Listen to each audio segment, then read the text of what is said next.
So here we are at the Somerset Open. I'm going to be breaking down James's 2 bouts that I managed to get on film. He did have several on the day. He competed in the no-gi for his weight division as well as the gi, and I believe he took bronze in one and gold in the other. But these are the bouts that I've got on film, so I'm just going to be breaking them down as much as I can. I don't trade gi as much as no-gi, but a lot of the principles still apply. So as you can see, James is clearly the smaller of the two, but that's going to play into his game plan in a moment.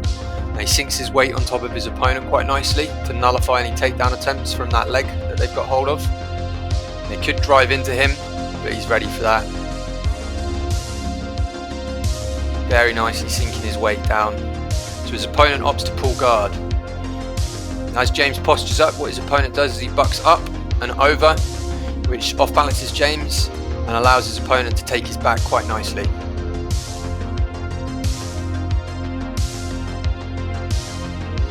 Scramble ensues, which ends with James getting in turtle position with his opponent on top. Not an ideal position. His opponent's going to be sinking his weight in and looking for some chokes. But James, he's very smart. Sometimes your greatest strength is knowing you're weaker and simply just saving your energy for the right opportunity, which he does very nicely here.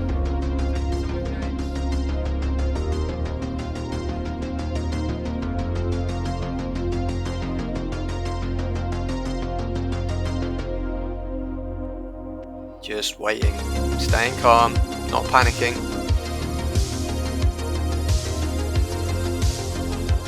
What you're going to see him do in a moment, when he gets his head free, he uses his head as an extra limb, presses it against his opponent's head and lifts in order to create space.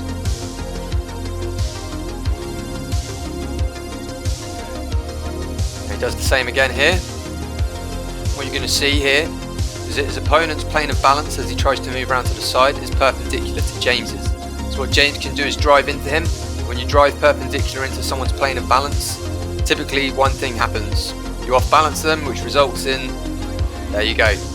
When James is on top, he grabs hold of his opponent's leg in order to nullify their guard, keep control of the legs. Nice. His opponent, using raw strength, manages to flip James over. So James pulls guard. When his opponent tries to clear the knee, he swims under. James seizes the opportunity, sinking a triangle.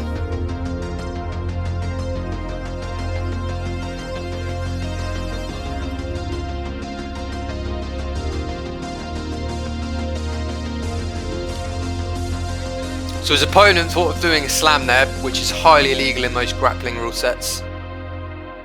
And although James hasn't got the arms in, being as they're wearing gi, there's a lot more fabric around the mouth and nose of the opponent, which really disrupts the breathing, and with a tight squeeze as well, that can be all it takes.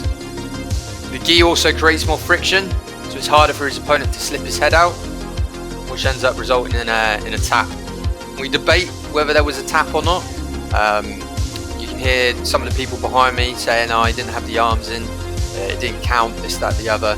And I clarify for them in a moment.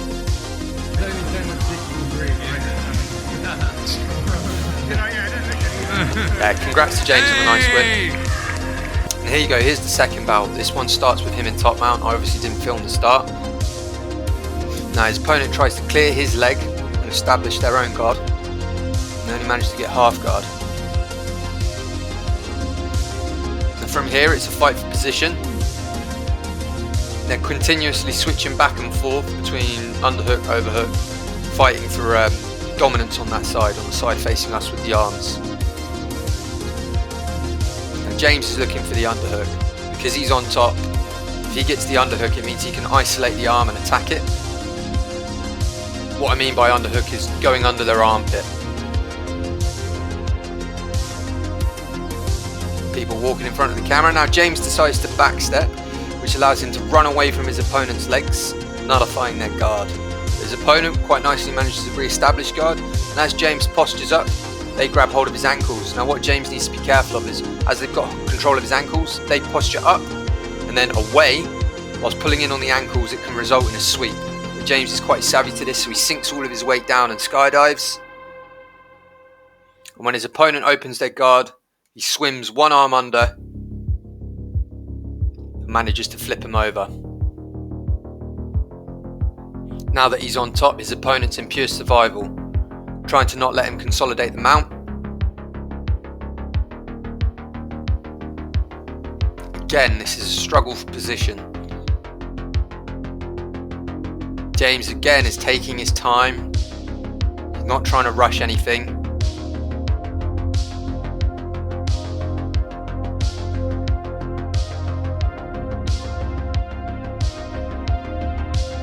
His opponent starts to give up his back a bit in order to try and nullify the mount, but in doing so it gives James a nice grip on his collar.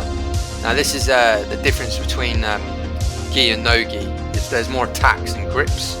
And what you can do is you can even choke your opponent using the fabric of their gi itself, which James does very nicely here. I'm not too sure what the exact technique's called on this, but he manages to get deep on it, postures up, creating a lot of pressure, and there you go. So I think the main difference between gi and no gi for myself is I think gi is a lot more applicable to self-defense scenarios, being as the gi simulates clothing.